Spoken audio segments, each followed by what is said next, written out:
Chuck Norris's Bible study will not be seen this evening so that we may bring you this other subpar program.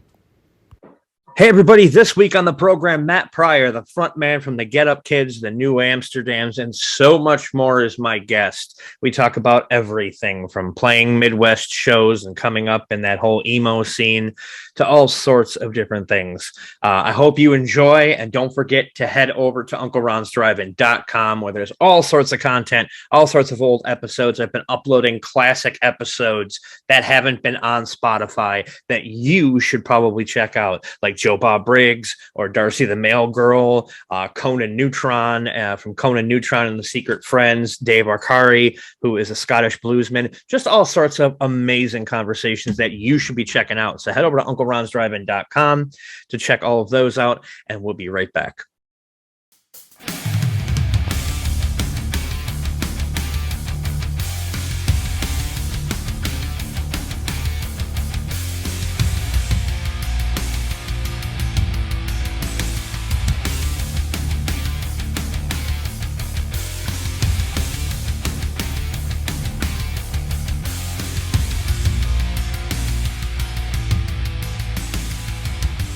This is the Ron Pertee Show.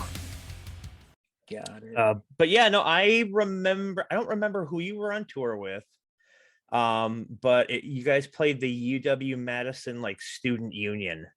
So that I think we were on tour with Mineral. It was either, well, I don't know, because it wasn't with Promise Ring and Rainer Maria. It might have been Rainer Maria, but I don't remember. Promise Ring. I for some reason I thought Gloria Record was maybe there.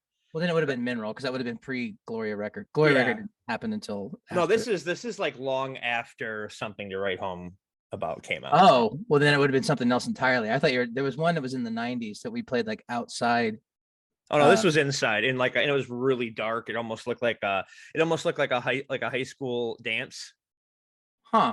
Yeah, I don't know that I remember that. I mean, you guys kicked in and everything was sounding great, and then suddenly I just got like this huge headache right in the front of my head while you guys were playing, and I'm just like, I want to see, every time there's a band I want to see, something happens. Like I wanted to see National Skyline at the Metro. Cubs had a home game that night, and it's like so I couldn't get in. You know how that works. You're from the Midwest, you know. It's horrible. Are you from Wisconsin? I am. I am born and raised in Racine. Got it. So I'm from that like Milwaukee scene. So cool. Yeah, but now when I was talking to Chris Simpson, he said that you guys opened for Mineral in, I want to say, Kansas, and you weren't called the Get Up Kids. No. Like, no, you were like called like the Suburban Get Up Kids or something like that. No. The Simpson. Suburban. I mean, trying to think. I don't think we opened for Mineral. I think we would have been, if we did open for them in Kansas City, we may have opened for them at the place called the Daily Grind. I don't really recall. There's this one show that we have, you can find it on YouTube, but it's at this club called the Daily Grind. It was right after Ryan had joined the band, and Rob and Jim had their prom that night. And so they actually pulled up to the venue in a limo, got out, they were in their suits, and they played the show, and then they fucked off to prom. And that may have been it, but there is a term, Suburban Get Up Kids, which is a song. I was in a band before Get Up Kids called Secular Theme, and they had a song called that band had a song called Suburban Get Up Kids. And so, and it was kind of about like kids like the Popes and Jim who came in from the suburbs and came into the city and went to shows and stuff. It wasn't like derogatory or anything, but when that kind of name got floated around, I was adamant about not putting Suburban in the name because I'm a snob like that. But aren't we all like suburban now that we're older? Like I live in a suburb. I mean, I live in a college town. So fair. Yeah. I'm a little bit south of a college town. I used to hang out in a college town all the time. Yeah. I'm not really I'm not in a huge city or anything, but I'm not in the suburbs. I'm in like close to downtown of the college town. There are suburbs here. And I will say, I thought of myself as being an urban kid, even though the part of town that I grew up in was actually like the first suburb, because it was like the first like planned community outside of downtown Kansas City. And Right. it's just old enough that it seems like it's part of the KC Metro now. So Oh, okay, that makes sense. Did you ever go to Atomic Records when you were coming through town? yeah, I think so. I miss it so much. I miss it so much. It was. I mean, What is it about those like record stores that are just like they feel like they're a part of you? well, the one in Kansas City I actually used to work at, it was called Recycled Sounds, that was downtown. And I actually started working there after we started touring. And Anne, the owner, who's no longer with us, she was like, "Hey, do you want a job?" And I was like, I'm gone like most of the time. And she's like, "No, that's fine. Just work when you're here." I think she wanted to have like people in bands and DJs and stuff like that, like working at the shop. Like it gave it some like credibility. So it was like me, this like, DJ nerd, this like metal guy, a girl who was like really into like Liz Phair and Elliott Smith, like really like kind of what was that character on MTV that was Daria? Was Oh that her yeah, name? yeah. Yeah, it was kind of like that girl. So there was a little bit of everything there. But I love a good, I mean, we still have one here in Lawrence that's called Love Garden that survived. I mean, they're thriving now because of the vinyl boom, but they survived for a long time by like finding collectible things and selling them on eBay. So they had like a whole like digital component, and as well as like a brick and mortar store. Yeah, like we have one that opened like a year or two before the pandemic here in Racine, and when the pandemic hit, they would just do like, okay, we're closed, but if you want to buy records, you have to pay for them ahead of time, and then we'll give them to you at the door type thing. Right. And then to cut costs, they're like sharing space with a soap store now, but they're still at it. They're still kicking butt, and I love to see it. I've found, at least, and I don't know if this is true nationwide, but in this town, because like our downtown is like it's 11th to 6th Street. It's like it's only like 5 blocks long, right? Mm-hmm. And rent's really high, and so there actually are a lot of like closed businesses, but the ones that seem to work are the ones that are like really niche. Like there's a really boutique bookstore that like specializes in mystery novels. There's a place that sells like it's called 1313 Mockingbird Lane, and it sells like collectibles and like horror movie stuff. Oh, that's awesome. And then there's Love Garden, which is the local used record store. There's a candle shop that's been there for forever. It's all just like local specific hyper niche stuff. And then like someone puts in a generic boutique, and it's just like there it goes. Yeah, well, you just sell shirts. What are you doing here? But yeah.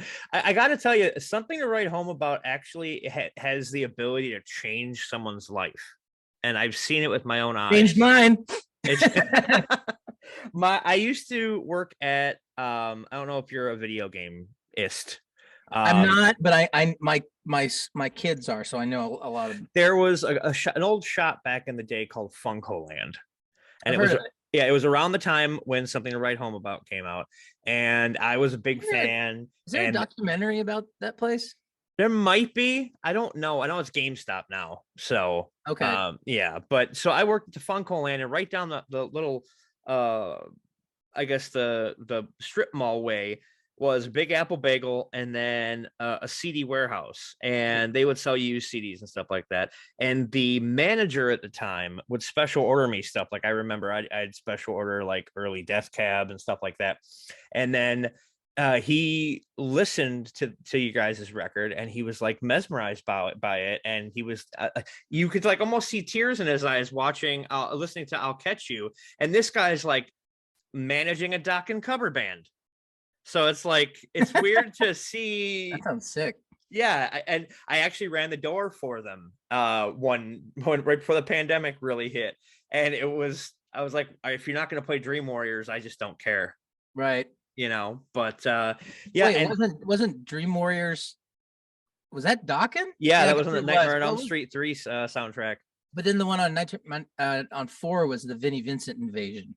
Yes, with, I believe so. Yeah, with Mark Slaughter and two of the guys from Slaughter were in that band. Oh, look what things have ventured into. Now you've got kids. When you go out on tour, how hard is it to be away from them? Like, especially if it's like the first time, like since they've been born, is it more It's brutal. stressful? It's absolutely horrible. I hate, it like, okay, like I started touring when my wife was in college. And she was going to school in Boston, hence all the Boston references in my Mass lyrics. Pike, yeah. And our relationship is kind of built on being away from each other. And like, we don't prefer that, but it's like we know how to do it.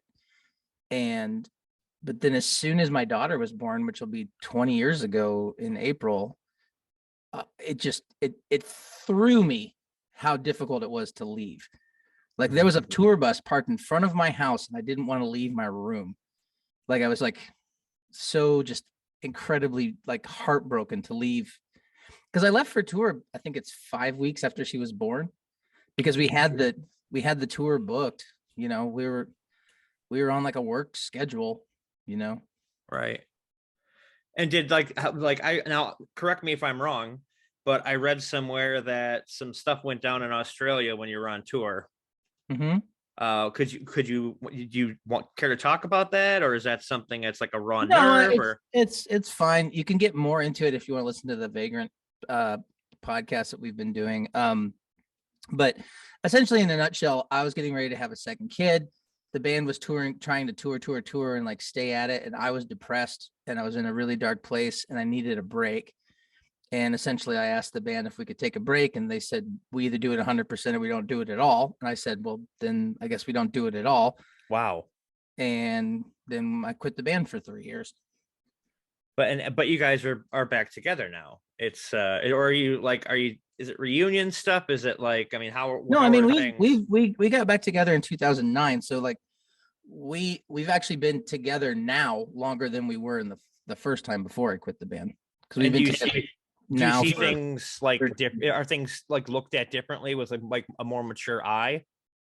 In regards to what? Like when touring and like the whole being away from family, do they look at it as more of a less of a like all or nothing, and are able to kind of see where things are? Yeah, and like a lot of them have kids now too, so they have a little bit more perspective. I mean, my wife and I were the first people that any of us knew who had kids. I mean, I was 23. Is that right? I was 25 when my daughter was born. That's still kind of young though. Yeah, it's not. Yeah, 23 when I got married, 25 when my daughter was born. But I can understand how a lot of that is like kind of weighs down on you too. You got the wife and your second kid and all that's gotta. Well, if we hadn't been already successful, it wouldn't have been worth pursuing. You know what I mean? Right.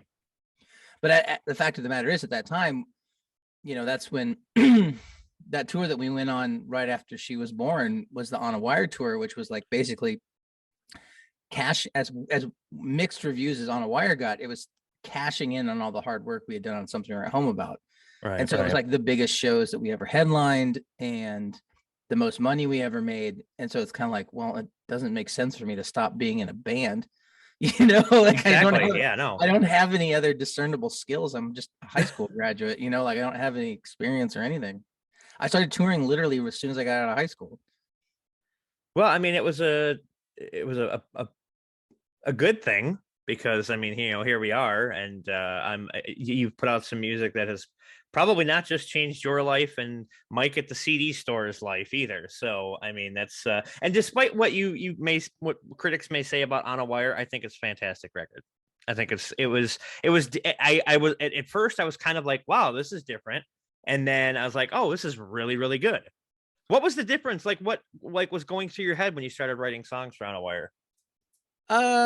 Well, I mean, we were listening to a lot of like more like rock and roll stuff. Like, we were listening to the Beatles and Led Zeppelin and stuff like that. We had met the guy, everybody in the Anniversary, and they were more into like classic rock and stuff. And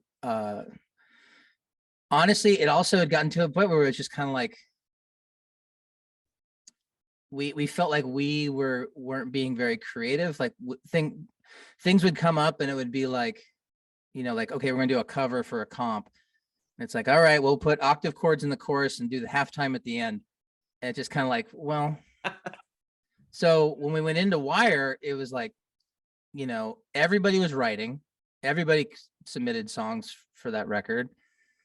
And it was like no octave chords, no halftime.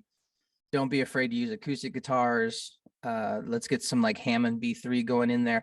And we decided to work with a producer who was like, he didn't give a shit about what we sounded like before, which I'm sorry if I keep clearing my throat. I can mute.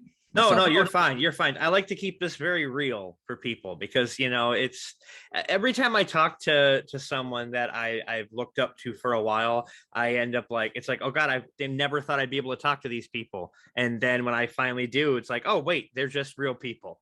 So it's like, so go ahead and clear your throat and take a drink and you're fine. You're fine.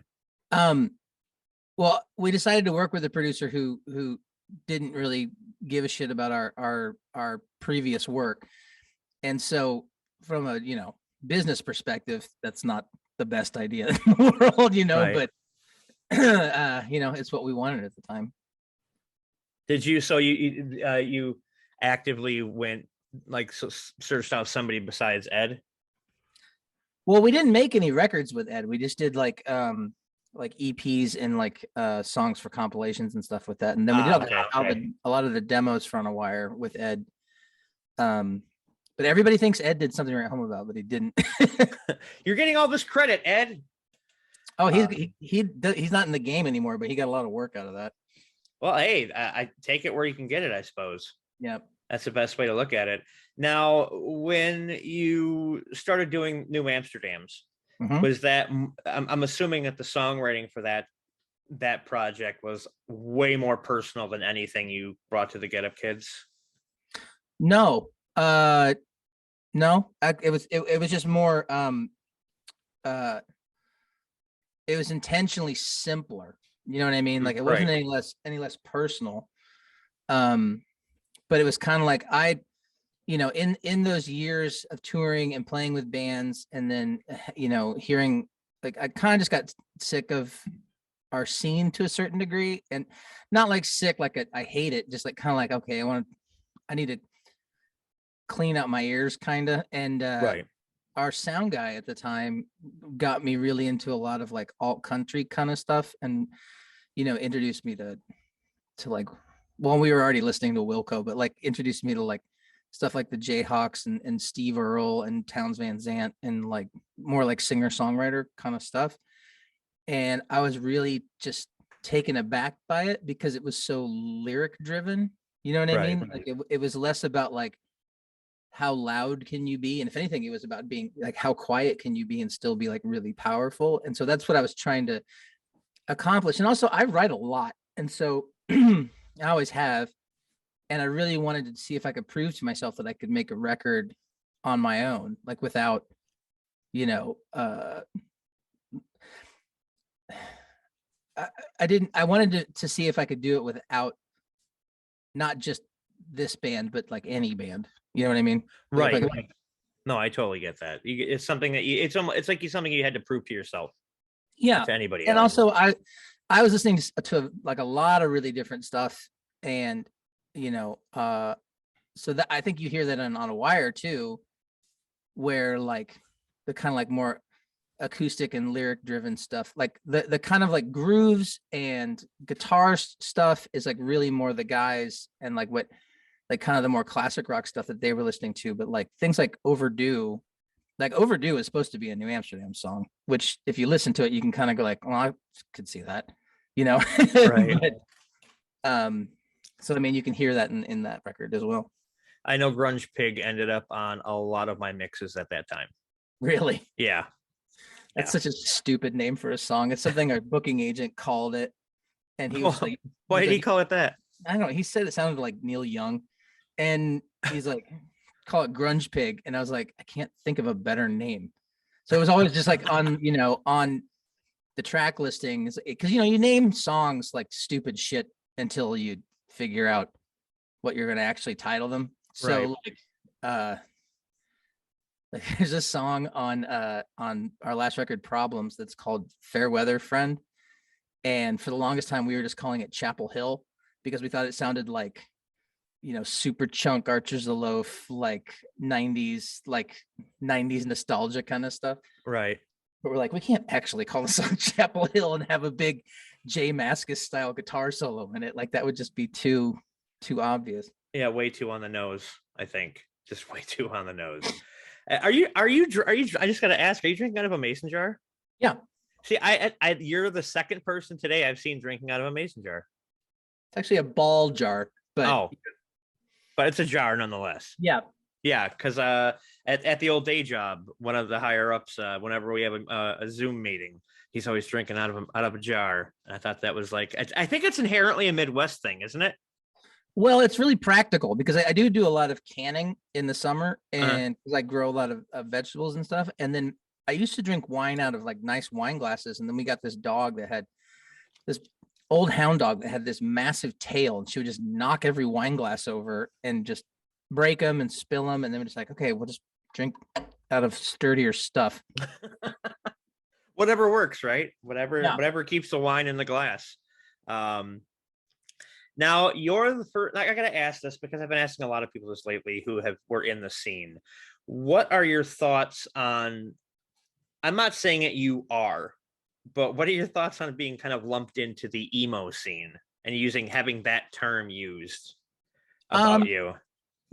Early on, I didn't like the term emo, and it was because when we were growing up, it was a derogatory term. Right. You know what I mean? Like it was like fucking emo kids, like, oh yeah, like pop punk and hardcore kids would make fun of us. And so I wasn't crazy when it became like, the marketing term for the genre.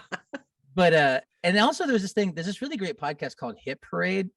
And they just did a whole 2-part episode on like punk, pop punk, and emo. And it was kind of like when they got to the emo, it was like no one likes the name emo because it's like, okay, so this is emotional, core, like emotional, like punk music, and it's just right. like, so why don't we just call it punk then? You know what I mean? Like, why do we have to have a whole nother word for it? You know what I mean? And yeah, especially one that just sounds so like,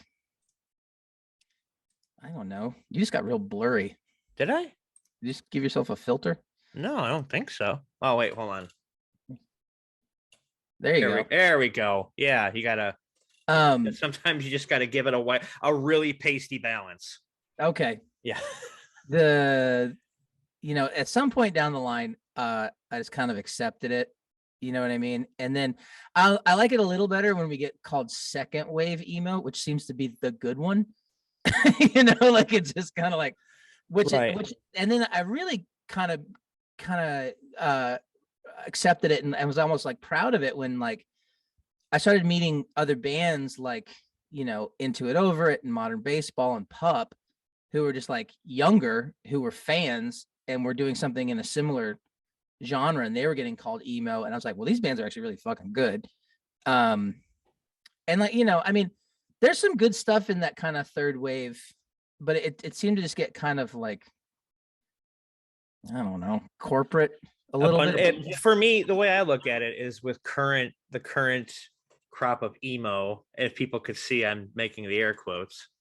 And every time I say this on a show, I always try to edit it out, but I'm going to keep it in because I don't care at this point. Okay. I think current emo kids are just too wimpy to go goth. I don't know. I agree with you. A lot of the current emo kids are goth, and everything in that kind of post My Chemical Romance thing, like being goth is fine. I have found that the current quote unquote emo kids are like, at least as far as I know, like the kind of more underground stuff is that like a lot of it's really femme forward, a lot of it's really queer forward, and it's like that's really different than what we had in the 90s, which was like straight white guys, and that was basically it. And they were all in blue jeans and black t-shirts, or khakis and white thrift store shirts and glasses like us. and they were all playing. A good portion of them were playing black SGs. I don't know if that's because they were cheap, I know a friend of mine had one. That's all because of Fugazi. It's all because of Ian MacKaye, and it's all because of like that was just like East Coast hardcore. That was like the SG was like the guitar.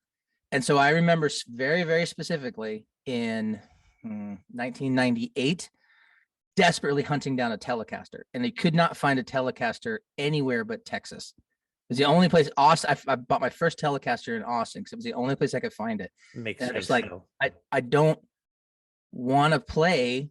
I don't like SGs because they're top heavy. You know, like they just fall over. I don't like. I mean, I love a Les Paul, but fuck my shoulder. You know, like it's just brutal. They are heavy. And I was just like, and no one plays a Telecaster. No one in punk rock plays a Telecaster. And so it's just like, all right, I'm gonna do that. So I don't know. So now we're gear talk. No, that's fine. That's fine. I'm a bass player, so I mean that's I know all about something heavy being strapped on. It's it can be ridiculous. And what's funny is I learned from someone who like does a lot of prog rock and plays like with 6-string fretless basses, and I'm just like ridiculous. I'm like, hey, look, okay, but you know what though? I learned the right way because while I haven't played in a while, I can still pick up a bass and I know the fundamentals, and that's what's important, especially when it comes to the punk rock stuff. As long as you know what you're doing, you don't have to be super flashy because you just kind of have to hold it down. Well, punk rock's like kind of like country music in that sense of that, like it's really music at its heart. It's really music for the people. Like it's really just like anybody can do it. Right. You don't have to be a virtuoso. You don't have to be like fucking Kirk Hammett to you really can just, it's like 3 chords and the truth, like it's just this, it's just music for the people. It should be. I see a Matt Pryor record coming out called 3 Chords and the Truth. I think that's something that I think Hank Williams said that. That's what country music is. It's just 3 chords and the truth. Well, he's not wrong. No, he's really not. And there's I'm a massive country music fan, and I've been getting really into like the history of it. And one of the things that like I really see parallels between like, I mean, the way that like emo is sort of like blown off, like by review, like what's it? Southern Home got a 2 in Pitchfork when it came out, and it's just like, but it was still, we were still pretty popular. And nothing. Hank Williams said, he was just like, they're like, why do people like this music that you make? And he said one word: authenticity. And I was just like, yeah. And I was just like, that's what people got out of us too, because we're nothing if not authentic. We cannot fake it. It is impossible. No, I mean the heart that was in especially so many of the songs, especially the ones on Something to Write Home About. There's nothing but heart there, and you can't fake heart. I mean, many have tried, but it's not. Actors can. I can't. Well, to a certain degree, I think with actors, but eventually they just end up doing all their own stunts. But this isn't the Tom Cruise podcast. It's not. No, so I know we've got to end now. I'm sorry. No, you're the only. I don't know if they've done it privately, but you're the only person who's come out of that scene in that era that has decided to put out children's records. Could you tell me a little bit about how that all came to be? Well, I had little kids, and I would make up songs to sing to them around the house, and then we would inevitably, like, watching Nickelodeon or Sesame Street or stuff, like you learn about children's artists like Dan Zanes and Zane or Zanes. I think it's Zanes. And, all this sort of stuff. And you just kind of go like, so a lot of this is, Dan Zanes is actually good. He was in the Del Fuegos, but a lot of it's really bad. Like, it's like, there was this guy, well, I don't want to throw anybody under the bus, but it's just kind of like, fair.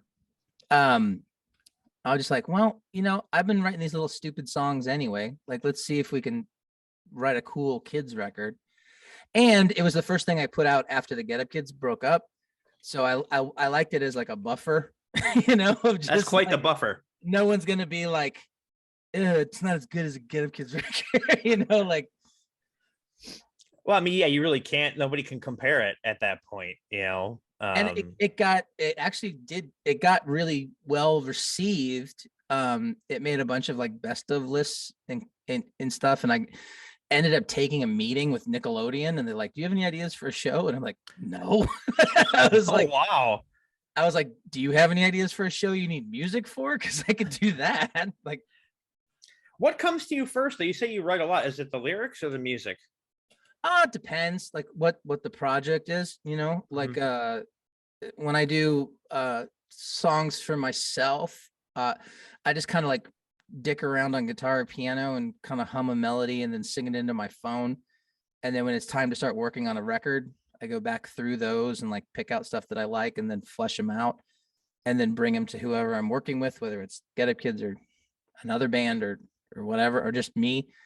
When I do my custom song shop songs that I do, I write lyrics first. I think that's what people are paying me for, is they want personalized stuff. So, and we'll get into that in just a second, but I wanted to ask you said your oldest is now 20. She'll be 20 in April. Growing up, did she realize who her dad was? Like, was that like, oh my God, my dad's in the Get Up Kids, or was that just kind of like, oh God, dad kind of thing? I was never like an oh God, dad kind of thing. Like, it was just kind of like, it was just normal. Right. And to the point where, like, I remember taking my daughter when she was in her early teens and a bunch of her, middle school friends to go see Frank Iero play here in town, the guitarist from My Chemical Romance. And Frank's an old friend. And so like we're hanging out and like all of these teenagers are like, like freaking out or whatever. And you're just like, what's up? My daughter's like, it's just a guy. Like, he's just at work, like. So I think that's a healthy attitude to have. There was a brief moment when she first started playing in bands that there was a little bit of like, your dad's who? And she still gets it from time to time. But in this town, it's a small enough town that it gets around enough that I don't care about any of this shit. So no one's like weird to me about it. Like, no one's like nobody fanboys me in Lawrence. You know what I mean? Like, it's just like, they're all like, oh yeah, Pryor, hey Pryor, like, they know what I do, and one year, a couple of years ago, we played a free concert downtown and like 6,000 people showed up. And it was just like a bunch of my friends were just like, oh, I get it now. That's what you do. Like, oh, that's just okay. Yeah, I get. Okay, yeah. No, only 6,000 people. I mean, couldn't the town do better? It's only like 75,000 people in the whole town, including the university, which is like 35. Well, there you go. I suppose. Yeah, that's true. Now, you are doing this very cool thing where people. I saw the ad recently for the Valentine songs, where you're. I know it's not just Valentine songs, but you basically people pay you and you write songs for them, which has got to work out amazingly for you because since you write so much. How did you get started doing that? Well, Bob Nana, so I kind of like toyed with the idea because Max Bemis from Say Anything's been doing this for probably a decade now, over a decade, and it was just something he thought of, and I was like, okay, maybe I should try that. But then I was too kind of scared to try it in case it didn't work. And then meanwhile, Bob from Braid and Hey Mercedes, and then Mark Rose, who was in the band Spitalfield, decided to launch a website called Downright that was basically like a community of people where you could do just this, like write custom songs for people. And I did that for 8 years. And then late last year, I decided to go off on my own and start my own shop that also would have I started doing these like songwriting workshops like over Zoom and stuff like that. And so I wanted to have my own store that would have like the custom songs, the songwriting workshops. Eventually we're going to get to a point where we're going to do like private live streams, but then it's also got all of my records and all of my shirts and all that kind of stuff in there too. So yeah, that's kind of how that started. You know, I don't think it's too crazy to realize that like a lot of the songs that I do are ballads and love songs. And so Valentine's Day is a pretty busy season I for can me. imagine. So thank you for taking time out, because you Oh are yeah. people are running out of time, folks, as of this recording. It's good. I got it under control. I spend time on it every day. I make time for it, I'm actually probably, once we're done, I'm probably gonna record a couple that I wrote earlier today for the song shop. And yeah, it makes a really good gift. I get a lot of like wedding stuff, a lot of like celebrating spouses or like birth of kids kind of things. Sometimes it's sad. Sometimes you get one for someone who died, Oof. which is always a bummer. But you know, it's made me a very, very quick lyricist. I can imagine. And it's probably because I've looked at some of the prices of some of the other people who are doing it. I haven't looked at yours. It's a good way to sustain income, especially with the pandemic going on and tours not being exactly what they are, or should be rather. Well, and I've never really, like I said, like since my kids were born, I've always been like reluctant to tour unless absolutely necessary. Right. And yeah, this has definitely been a good way to like supplement. I mean, when you're a musician, you're kind of a hustler, you know what I mean? Like you got to make any money you can where you can. Right. And so I like doing it, It's all that matters. interesting. Yeah, it's all that matters. It seems to make people, I make people cry. Hey, So that's the best thing. That's the best thing, I think. that's the best emails. Like, oh, I gave it to my wife and she cried, and I was like, well, my job is done. You just kind of brush your shoulder up, like, yep. I know what I'm doing. Hey, honey, I made somebody else cry. Yeah. A weird thing to brag about, but it is something I'm good at. But you know what, though? I think that's a good thing about music, though, is that it can convey. It's much like a smell or taste, where you hear something and it just evokes this emotion in you. Like for a long time, the song "Magic" by Ben Folds 5, I couldn't hear that without thinking about my grandma after she died. Oh yeah. I can't think about "I Fall to Pieces" anymore without thinking of my mom, who just recently passed. And it's one of those things where you're just like, and that's the big thing for me. It's not like, I mean, I'll smell my dog, the dog that passed in the house. And my brother's like, that's not the dog. It was Grandpa's cologne. It's like, I don't care. It's how I associated Boomer. Damn it. Let me have it. That's funny. But it's music is such a powerful tool. Well, it's a sense memory, right? Like it's excuse me, it's why people like can get in like a rut of like only liking the music that they listened to when they were in high school and college age, because it's just like that was like such a formidable time of your life, and you made so many memories, and it helped like form the person you were, and you were probably hanging out with a lot of friends and listening to a lot of music, and you were part of a quote unquote scene. And so then every time you hear like Jawbreakers like that for me, you know what I mean? Like it's just like, oh, it's like I remember working at the Pizza Hut call center and listening to 24-hour revenge therapy driving there, and just when I was in high school. I totally get that. That's the way I am with you guys, and with Mineral, and with Sunny Day. And just like, and Braid, and it's just all these bands like this the Midwest scene, to me, mainly because I was in the middle of it, is the best scene. What were your takes away from it? I mean, I'm sure there were downsides to it, but I'm sure you guys back in the day played a lot of house shows. Yeah. And basement shows. We played a lot of basement shows. Yeah.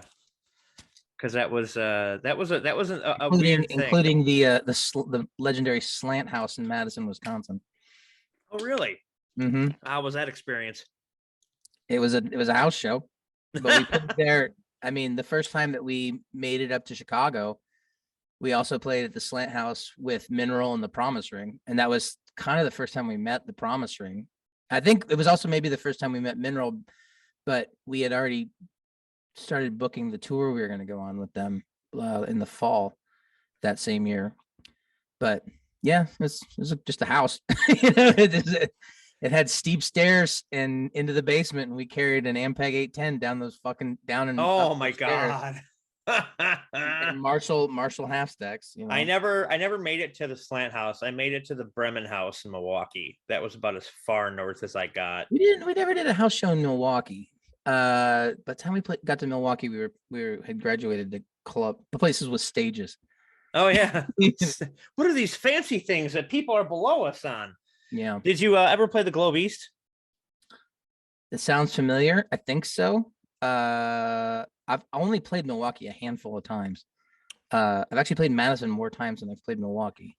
See, that's the thing And I'm I think noticing. the last couple times in Milwaukee have been at the Rave Eagles Ballroom Okay. Yeah. stuff.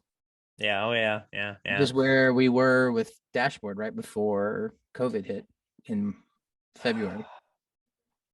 Yeah, I was in no position to go to any concerts then at all. That's when yeah. But anyway, so wow, that just the thoughts, just talking about it brings you back to like all those kind of weird shows, and like you see your friends bringing the giant Ampegs down the stairs, and it's just it's one of those times when you that's when your life gets changed.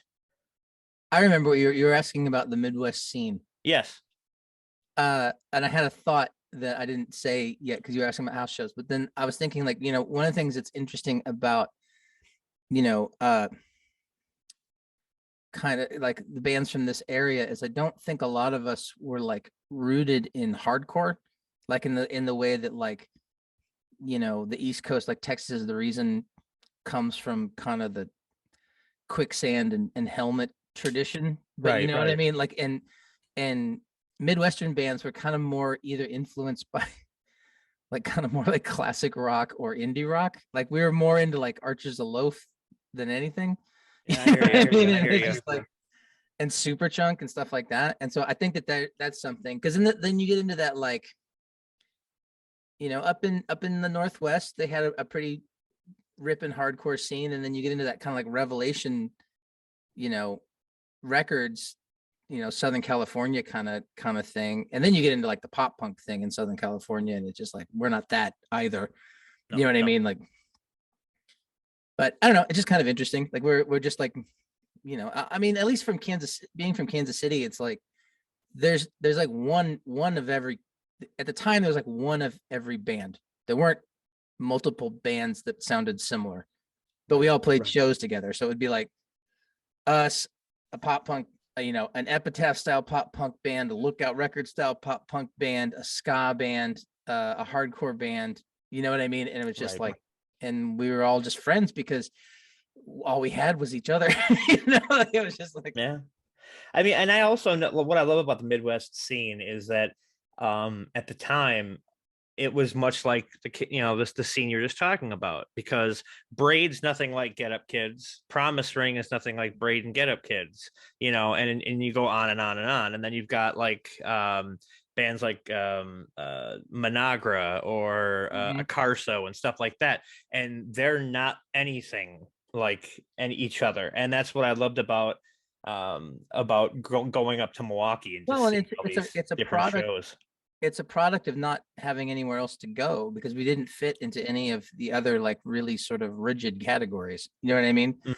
Like it wasn't traditional college indie rock, like, you know, Built to Spill or something like that. And it wasn't hardcore, and it wasn't pop punk, and it wasn't, I don't know what else. It wasn't like classic rock or anything. It was just kind of its own, a little bit of all of those things kind of mixed into one. Yeah, it's and everybody interpreted it different ways. Yeah, it was a magic time for me, at least, and I'm sure there were magic moments for you as well during that period of time. One or two, just a couple. Yeah, I figured. Yeah. So I don't want to take up too much of your time. So could you please let me, what's the web address so people can purchase music? It's just mattpryorsongshop.com, and you can order songs. You can sign up for one of my workshops. You can order music. You can order merchandise. You can write me a letter. I don't care. And then I've been hosting this Vagrant Records 25th anniversary podcast that's been coming out kind of sporadically. And I think there's only a couple episodes left of that. But if you're into that kind of like, early 2000, well, I guess it starts with us in 99. If you're into like 99 to 2000, whatever, Vagrant Records scene, Dashboard, Saves, Trio, Hot Rod Circuit Anniversary, all those guys, then Right. give it a listen, because it's been really fun. It's basically I get to talk to my friends and reminisce about shit from 20 years ago. Nothing wrong with that at all. It's better than what we're going through now. True. Yeah. So I want to thank you so much for being on. Anytime you'd like to come back, let me know, and you're more than welcome. The door is open. You have carte blanche. Oh, well, thank you so much. Well, I'm glad to do it, and I hope that you have a good rest of your evening.